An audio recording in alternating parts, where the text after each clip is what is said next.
దాంట్లో ఏరియా ఇన్ఛార్జ్గా చేసిర్రా, దళ కమాండర్గా చేసిర్రా మీరు? నేను ఫస్ట్ దళంలోకి పోయిన తర్వాత నన్ను దళ సభ్యురాలుగా తీసుకున్నారు 2004లో. నాకు 2006లో పార్టీ సభ్యత్వం ఇచ్చారు.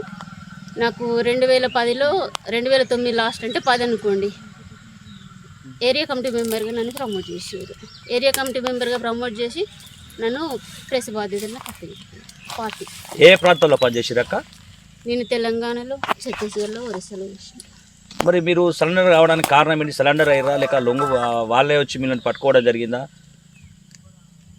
ఇక సరెండర్ కావడానికి కారణాలు అంటే అనేకం ఉండొచ్చు.